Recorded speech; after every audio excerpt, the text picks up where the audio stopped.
Selamat siang kepada seluruh pengguna internet dimanapun kalian berada. Semoga kita semua selalu diberikan inspirasi dan semangat. Hari ini, kita akan membahas sebuah kisah yang penuh misteri terkait dengan sebuah flash disk berwarna putih milik Ahmad Sahroni yang belakangan ini menjadi perhatian luas di media massa dan media sosial.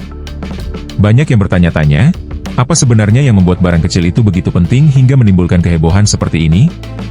Mari kita telusuri bersama. Pertama-tama, perlu diketahui bahwa Ahmad Sahroni, seorang politisi terkenal, pernah mengungkapkan bahwa flash disk tersebut sangat berharga dan menyimpan data-data penting. Ia bahkan menyebutkan bahwa di dalamnya terdapat informasi yang sangat rahasia dan berharga, sehingga ia sangat mengharapkan agar barang itu dikembalikan jika ditemukan. Dalam sebuah unggahan di media sosial, Sahroni secara terbuka memohon agar seseorang yang menemukan flash disk tersebut segera mengembalikannya, dan ia bersedia memberikan imbalan sebagai bentuk apresiasi. Ia menegaskan bahwa isi dari flash disk itu sangat penting dan nilainya melebihi barang-barang mewah seperti tas Louis Vuitton yang pernah ia miliki. Kehebohan ini kemudian menarik perhatian publik. Banyak yang bertanya-tanya, apa sebenarnya isi dari flash disk tersebut?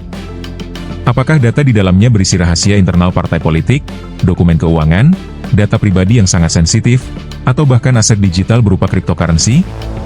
Spekulasi bermunculan, mulai dari kemungkinan bahwa flash disk itu menyimpan dokumen penting terkait strategi politik, bukti transaksi keuangan, hingga informasi pribadi yang bisa menghancurkan reputasi Sahroni jika tersebar ke publik. Salah satu dugaan yang cukup kuat adalah bahwa flash disk tersebut bisa berisi cold wallet cryptocurrency. Cold wallet adalah perangkat penyimpanan offline yang digunakan untuk menyimpan kunci akses aset digital seperti Bitcoin dan Ethereum. Jika benar demikian, maka isi dari flash disk itu bisa sangat bernilai, bahkan jauh melebihi kekayaan fisik yang dimilikinya. Kehilangan cold wallet semacam ini berarti kehilangan akses permanen ke kekayaan digital yang sangat besar, yang nilainya bisa mencapai ratusan miliar rupiah atau bahkan lebih. Selain itu, ada juga spekulasi bahwa data di dalamnya merupakan dokumen strategis internal partai, yang jika diketahui publik, bisa berdampak besar terhadap posisi politik Sahroni dan partainya. Ada pula kemungkinan bahwa isi dari flash disk berupa data pribadi yang sangat rahasia, seperti percakapan atau dokumen yang jika tersebar, bisa menimbulkan kerusakan besar secara reputasi dan personal. Namun, tidak sedikit juga yang meragukan keaslian kabar ini. Banyak netizen menilai bahwa berita-berita yang beredar di media sosial seringkali dipenuhi hoaks dan informasi palsu.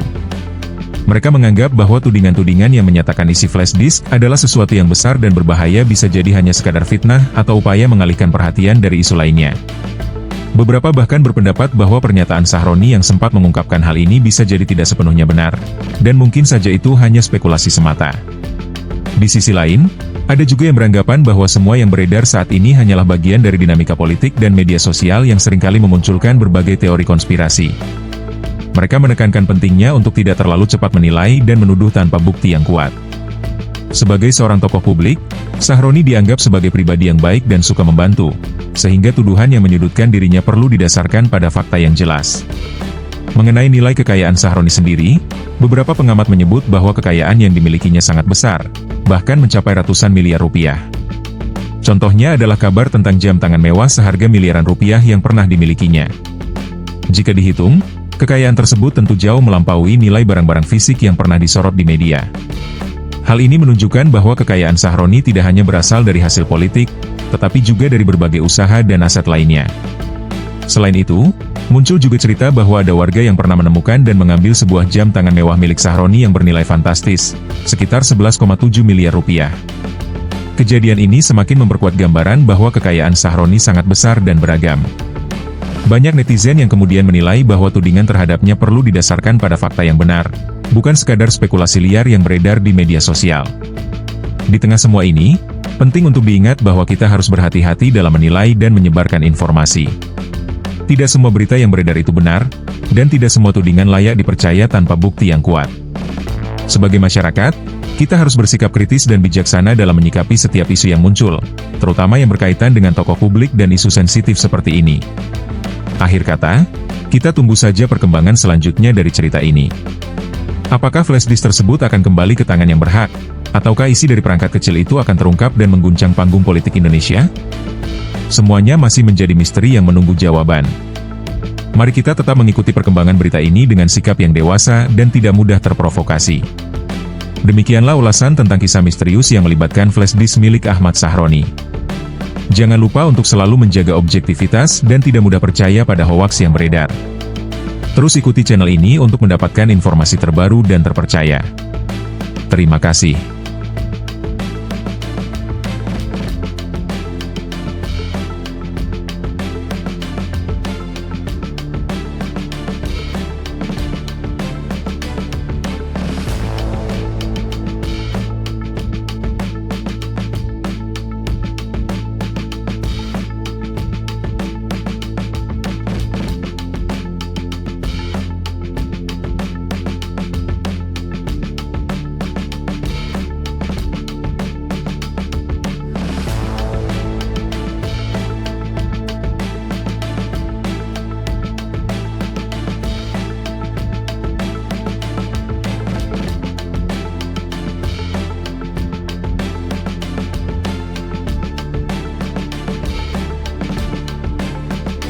Dalam dunia sepak bola, kompetisi yang penuh tantangan dan ketat sering menjadi panggung utama untuk membuktikan kekuatan dan kemampuan sebuah tim.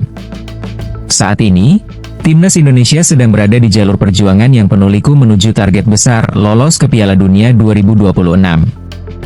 Persaingan yang sangat sengit, tekanan dari seluruh dunia, serta perhatian internasional menjadi bagian dari perjalanan panjang yang harus dihadapi dengan keberanian, semangat, dan tekad baja.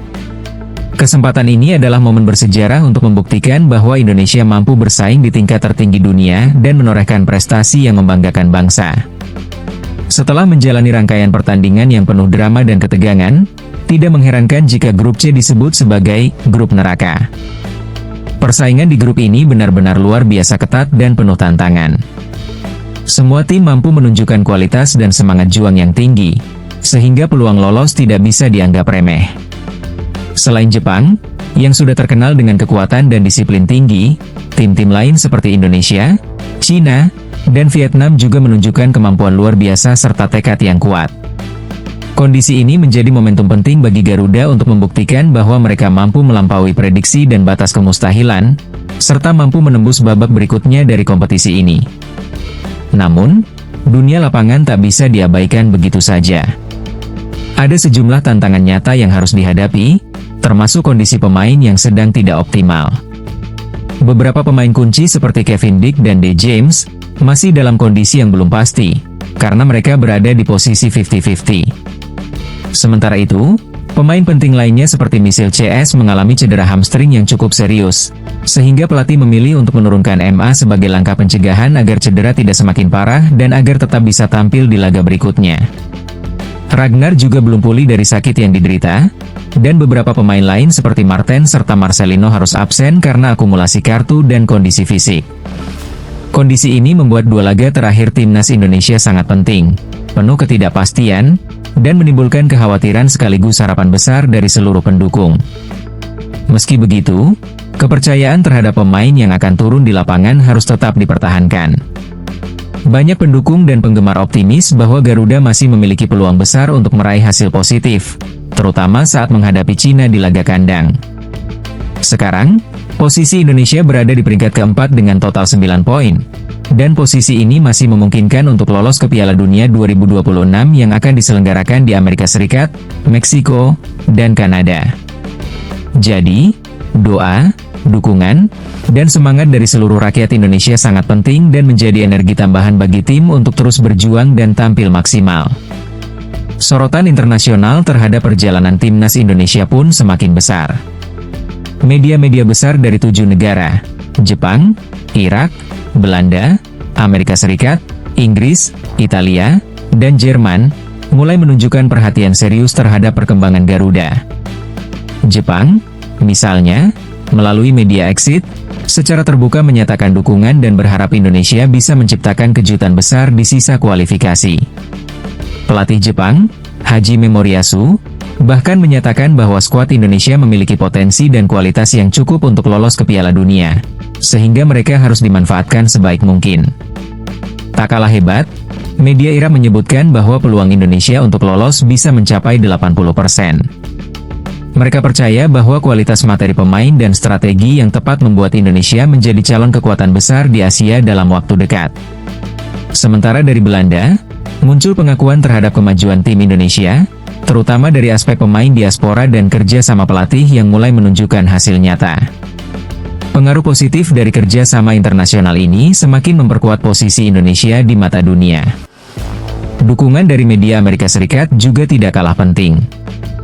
Pengamat sepak bola seperti Soltero dan Rinoso sering membahas perkembangan tim nasional Indonesia melalui channel YouTube mereka, The Gift and Go.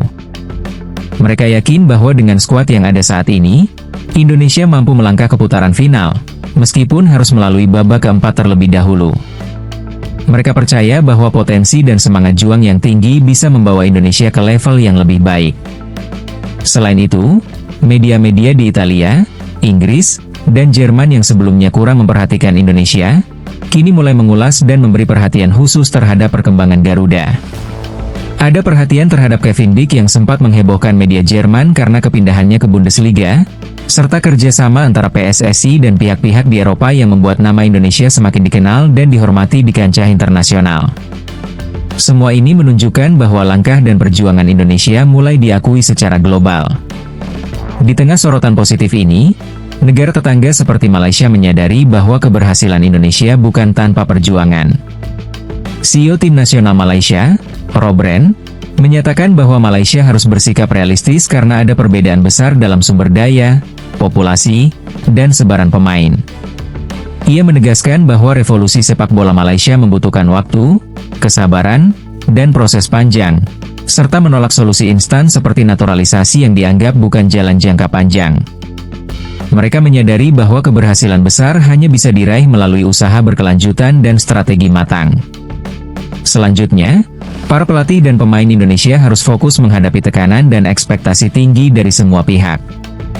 Coach Patrick dan staf pelatih lainnya tengah mempersiapkan tim dengan serius, mengatur strategi, formasi, serta memilih pemain terbaik untuk menghadapi sisa pertandingan. Kepercayaan penuh kepada pelatih dan kesiapan mental pemain menjadi hal utama agar semua mampu mengatasi tekanan dan tampil optimal di lapangan. Dukungan dari seluruh elemen masyarakat Indonesia sangat penting. Sebagai supporter dan rakyat, kita harus tetap memberi semangat, doa terbaik, dan menjaga suasana positif. Hindari berita negatif, hujatan, atau provokasi dari pihak-pihak yang tidak bertanggung jawab. Keberhasilan timnas bukan hanya soal hasil di lapangan, tetapi juga hasil dari solidaritas, doa, dan semangat bersama seluruh rakyat Indonesia yang mendukung perjuangan Garuda. Ayo, bangkitkan semangat, terus dukung dan doakan yang terbaik untuk tim nasional Indonesia. Karena langkah kecil hari ini adalah bagian dari perjalanan panjang menuju kejayaan dan kebanggaan bangsa. Bersama, kita bisa menangkan perjuangan ini dan jadikan momen ini sebagai tonggak sejarah yang tak terlupakan. Mari kita teruskan perjuangan ini, karena kemenangan sejati adalah ketika kita berani bermimpi besar dan berjuang bersama untuk Indonesia yang lebih maju dan berprestasi.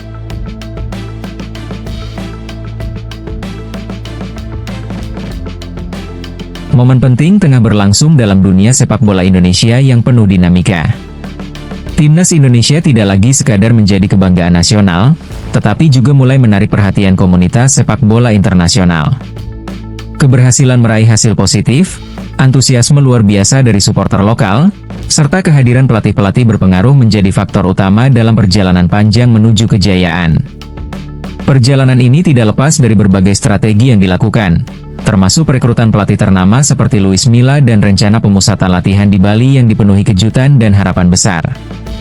Timnas Indonesia saat ini tengah menjadi pusat perhatian dunia sepak bola. Banyak faktor yang memperlihatkan kemajuan pesat dari skuad Garuda. Salah satu kekuatan utama adalah dukungan dari supporter yang sangat loyal dan kreatif. Mereka tidak hanya mendukung secara konvensional, tetapi juga menciptakan berbagai momen spektakuler yang viral dan tersebar luas di media sosial internasional.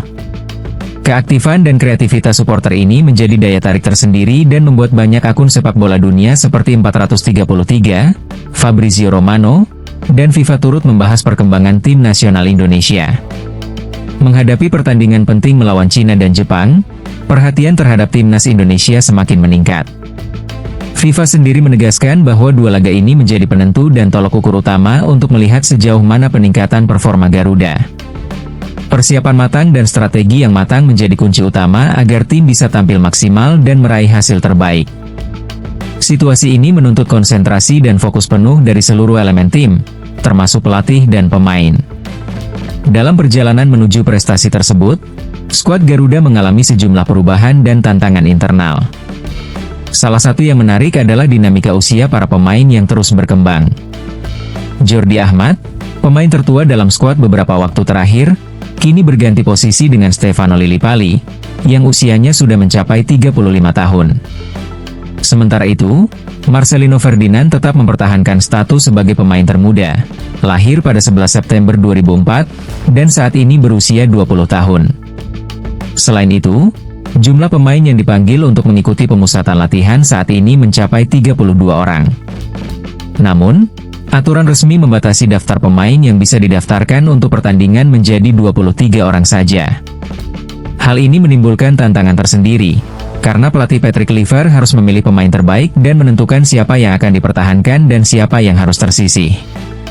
Termasuk dari posisi penjaga gawang, di mana saat ini ada 5 nama yang disertakan, padahal hanya akan dipilih 3 pemain untuk kompetisi resmi. Keputusan ini sangat penting, karena akan mempengaruhi kekuatan dan strategi tim di lapangan. Pemusatan latihan di Bali menjadi titik penting dalam persiapan tim nasional. Lokasi ini dipilih karena fasilitas lengkap dan lingkungan yang kondusif, mampu mendukung fokus dan konsentrasi para pemain. Waktu persiapan yang lebih panjang dari sebelumnya memberikan peluang bagi pelatih Patrick Kluivert dan stafnya untuk merumuskan strategi terbaik menjelang pertandingan melawan Cina dan Jepang. Dukungan penuh dari Federasi PSSI dan staf pelatih diharapkan mampu meningkatkan performa dan kesiapan mental para pemain agar tampil optimal di lapangan. Kondisi ini juga memberi waktu untuk memperbaiki kekurangan dan memperkuat kekompakan tim. Gelandang andalan, Tom Ha, menyambut positif langkah ini. Ia menilai pengalaman saat menghadapi Australia bulan Maret lalu sangat berharga. Saat itu, berbagai kendala seperti waktu persiapan yang terbatas dan kedatangan pemain yang tidak bersamaan membuat suasana latihan menjadi tidak ideal. Kini, dengan persiapan yang lebih matang dan dukungan penuh, Tom Ha yakin bahwa skuad Garuda mampu menunjukkan performa terbaiknya di kompetisi mendatang. Semangat dan motivasi ini diharapkan mampu membakar semangat semua pemain untuk tampil maksimal dan menciptakan sejarah baru. Selain faktor teknis dan strategi, kabar menarik datang dari pelatih asal Spanyol, Luis Milla. Setelah sempat melatih Persib Bandung dan tidak lagi memegang posisi di timnas Indonesia, ia kembali ke tanah air untuk bergabung dengan Bali United. Usianya yang kini 59 tahun dan pengalaman luas di dunia sepak bola membuat kehadirannya dinantikan sebagai salah satu kekuatan baru dalam perkembangan klub dan potensi memberi warna baru dalam sepak bola nasional. Kehadirannya juga memberi sinyal bahwa sepak bola Indonesia tetap menarik perhatian pelatih internasional yang ingin berkontribusi. Luis Milla memiliki ikatan emosional yang kuat dengan sepak bola tanah air. Bahkan, melalui media sosial, ia sering menyampaikan dukungan dan doa untuk perjuangan timnas Indonesia. Rekan pelatih Patrick Kluivert dan Milla diyakini akan saling bertukar pikiran dan pengalaman untuk membawa tim Merah Putih menuju prestasi lebih tinggi, termasuk peluang tampil di Piala Dunia yang selama ini diimpikan seluruh rakyat Indonesia. Dengan pengalaman dan dedikasi yang dimiliki, kehadiran Milla diharapkan mampu menjadi katalisator bagi kemajuan tim nasional. Kebijakan pemusatan latihan di Bali sendiri dianggap sebagai langkah strategis yang penting. Dengan fasilitas lengkap dan suasana yang mendukung, para pemain diharapkan mampu fokus penuh dan memulihkan diri dari kelelahan setelah kompetisi. Waktu persiapan yang lebih panjang ini memberi peluang untuk memperkuat kekompakan tim dan menyusun strategi matang untuk menghadapi lawan-lawan berat di depan. Dukungan penuh dari federasi dan staf pelatih menunjukkan komitmen besar dalam membangun fondasi kemenangan yang kokoh dan berkelanjutan. Selain aspek teknis dan strategi, semangat nasionalisme turut membakar motivasi para pemain dan supporter. Dukungan dari seluruh penjuru negeri, dari Sabang sampai Merauke, diharapkan mampu memberi energi tambahan agar timnas Indonesia mampu menorehkan prestasi gemilang di panggung internasional. Harapan besar disematkan agar Garuda mampu melangkah lebih dekat ke panggung tertinggi sepak bola dunia, menembus batas-batas dan mengukir sejarah baru dalam dunia sepak bola nasional maupun internasional. Secara keseluruhan, perjalanan timnas Indonesia saat ini penuh tantangan dan peluang besar. Dari pembinaan usia pemain muda, pemilihan pelatih berpengalaman, hingga persiapan matang di Bali, semua diarahkan untuk mencapai target utama, lolos ke Piala Dunia dan menampilkan permainan yang mampu mengharumkan nama bangsa. Dukungan dari para supporter setia, kehadiran pelatih internasional seperti Luis Milla, serta strategi yang matang di lapangan akan menjadi faktor utama dalam perjalanan panjang ini. Dengan semua faktor tersebut, masa depan sepak bola Indonesia berada di tangan generasi penerus yang penuh semangat, berpotensi besar, dan didukung penuh oleh seluruh rakyat. Melalui kerja keras, strategi jitu, dan doa bersama, Garuda Indonesia siap terbang lebih tinggi lagi, menembus batas dan mengukir sejarah baru dalam dunia sepak bola internasional yang makin kompetitif dan penuh tantangan.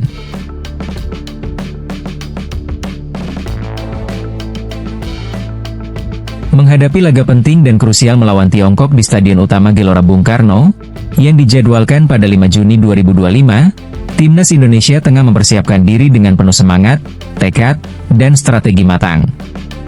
Duel ini menjadi salah satu momen penentu dalam perjalanan mereka menuju Piala Dunia 2026, sehingga setiap aspek persiapan dipastikan berjalan maksimal.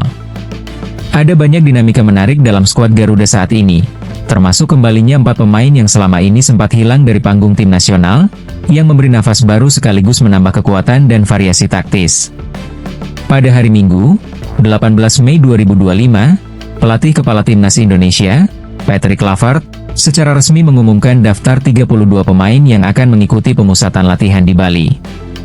Jumlah ini terbilang cukup besar dan lebih banyak dibandingkan edisi sebelumnya, sebagai bentuk antisipasi dan kebutuhan akan kedalaman skuad untuk menghadapi 2 pertandingan penting secara berurutan. Selain itu, pelatih memastikan bahwa sebagian besar dari pemain yang dipanggil memiliki pengalaman internasional dan telah berkompetisi di level tertinggi, sementara sisanya berasal dari Liga 1 Indonesia. Langkah ini menunjukkan fokus terhadap pengembangan pemain lokal dan kesiapan mereka untuk tampil di panggung internasional yang lebih besar. Salah satu aspek paling menarik dari skuad ini adalah kembalinya 4 pemain yang selama ini absen dari panggung timnas, yakni Asnawi Mangkualam, Dwi Yakob, Yance Sayuri, dan Stefano Lillipali. Asnawi, yang saat ini membela Port FC di Thailand, terakhir kali tampil saat menghadapi Filipina di Asian Cup 2024. Sedangkan Yance dan Yakob, masing-masing, terakhir bermain di akhir 2024, dan Lillipali, sebagai pemain senior dan penyerang berpengalaman, terakhir beraksi dalam laga persahabatan melawan Turkmenistan pada September 2023. Kembalinya mereka memberi angin segar dan opsi taktis baru bagi pelatih, terutama dalam menghadapi situasi sulit di lapangan, seperti saat menghadapi tekanan dari lawan dan kondisi pertandingan yang menuntut improvisasi. Strategi pelatih Kluivert juga menunjukkan adanya perubahan dalam gaya bermain tim nasional. Ia mengedepankan kecepatan di sayap dan kemampuan improvisasi, sebagaimana yang pernah diterapkan di era pelatih Sintayong. Pemanggilan pemain seperti Yakob dan Yance, yang dikenal memiliki kemampuan dribbling dan kemampuan 1 lawan 1, menjadi sinyal bahwa Garuda ingin tampil lebih agresif, fleksibel, dan dinamis di lapangan. Mereka diharapkan mampu memecah kebuntuan saat menghadapi pertahanan lawan yang rapat dan mengatasi situasi kritis saat tempo pertandingan memanas. Namun, tantangan besar muncul ketika salah satu bek andalan, Mies Hilgers, mengalami cedera hamstring saat bertanding melawan Ajax Amsterdam. Selain itu, absennya Ragnar Uratmangun yang mengalami cedera menambah kompleksitas dalam menyusun skuad. Meski begitu, pelatih tetap optimis dan mengandalkan pemain cadangan yang siap tampil maksimal, termasuk Egy, yang selama ini menunjukkan performa terbaiknya di Liga 1. Pemusatan latihan di Bali dijadwalkan akan dimulai pada 26 Mei 2025, dan diharapkan seluruh pemain, termasuk yang berasal dari luar negeri, sudah berkumpul dan siap mengikuti latihan serta simulasi pertandingan. Kesiapan fisik dan mental dari seluruh pemain menjadi prioritas utama agar mereka mampu tampil padu dan percaya diri saat bertanding di depan pendukung sendiri. Dalam konteks pertandingan melawan Tiongkok, pelatih Patrick Kluivert menegaskan pentingnya meraih poin maksimal demi menjaga peluang lolos ke Piala Dunia 2026. Ia menekankan bahwa target utama adalah memenangkan pertandingan tersebut, sekaligus memastikan peluang tetap terbuka untuk menghadapi Jepang di pertandingan berikutnya, yang dijadwalkan di Suita City Stadium. Jepang, yang sudah memastikan lolos, kemungkinan akan menurunkan tim cadangan, termasuk pemain-pemain muda dan pelapis, karena mereka tidak lagi membutuhkan kemenangan mutlak. Pengembalian 4 pemain yang pernah menjadi pilar penting dalam skuad nasional ini diharapkan mampu memberikan warna baru dan menambah kedalaman kekuatan tim. Jakob dan Yance, yang dikenal dengan kemampuan dribbling dan kecepatan, diharapkan bisa memecah kebuntuan di lini serang, terutama saat menghadapi pertahanan lawan yang rapat. Mereka juga diharapkan mampu melakukan improvisasi dan menciptakan peluang-peluang emas. Sementara Lily Pali, dengan pengalaman dan mental juaranya, diharapkan mampu memberikan stabilitas, motivasi, dan kekompakan di dalam tim, meskipun usianya sudah menginjak 35 tahun. Pengalaman dan semangat juangnya jadi modal utama agar tim tetap fokus dan tidak mudah goyah saat tekanan lawan meningkat. Kondisi pemain lain juga menjadi perhatian penting. Misalnya, kekhawatiran terhadap cedera yang menimpa pemain muda berbakat dari Persib, Putra, yang mencetak gol penting musim ini dan menjadi salah satu pemain muda potensial. Cedera ini menimbulkan pertanyaan tentang peluangnya untuk tampil di laga melawan Tiongkok. Meski demikian, pelatih tetap yakin bahwa kedalaman skuad dan opsi pemain yang ada mampu mengatasi berbagai kemungkinan di lapangan. Mereka juga terus melakukan evaluasi dan penyesuaian agar semua pemain dalam kondisi terbaik saat pertandingan berlangsung. Selain aspek teknis dan taktis, perhatian utama juga diberikan kepada kondisi fisik dan mental pemain. Pemusatan latihan di Bali diharapkan mampu memaksimalkan kesiapan fisik, mengatasi cedera, dan meningkatkan kebugaran secara menyeluruh. Pelatih dan tim pelatih memastikan bahwa semua pemain yang dipanggil, baik dari dalam negeri maupun dari luar negeri, sudah mendapatkan instruksi dan persiapan matang, termasuk latihan mental dan kebugaran. Tujuannya agar mereka mampu tampil maksimal saat pertandingan penting, serta mampu mengatasi tekanan dan situasi sulit di lapangan. Dalam wawancara eksklusif, manajer tim nasional Indonesia, Pak Sumarji, dan jurnalis Ihsan Mahar dari Harian Kompas berbagi pandangan mereka mengenai persiapan ini. Mereka menyoroti bahwa penambahan jumlah pemain menjadi langkah strategis untuk menciptakan kompetisi internal yang sehat dan kompetitif. Dengan banyaknya pilihan, pelatih bisa melakukan rotasi sesuai kebutuhan taktis dan situasi lapangan, sehingga tim tetap segar dan adaptif. Secara keseluruhan, persiapan timnas Indonesia jelang kualifikasi ini menunjukkan tekad dan semangat juang yang tinggi. Kembalinya para pemain yang sempat hilang, penyesuaian strategi, serta kesiapan fisik dan mental semua diarahkan untuk meraih hasil terbaik. Dengan kondisi yang semakin matang dan semangat membara, harapan besar tertanam di dada para penggemar dan seluruh rakyat Indonesia. Mereka ingin melihat timnas bangkit, tampil impresif, dan mengulangi keberhasilan di level internasional. Melalui persiapan yang matang, pengorbanan, serta dukungan penuh dari semua pihak, Indonesia berpeluang besar menorehkan sejarah baru di dunia sepak bola, menggapai impian besar untuk tampil di Piala Dunia 2026 dan mengangkat nama bangsa di panggung dunia.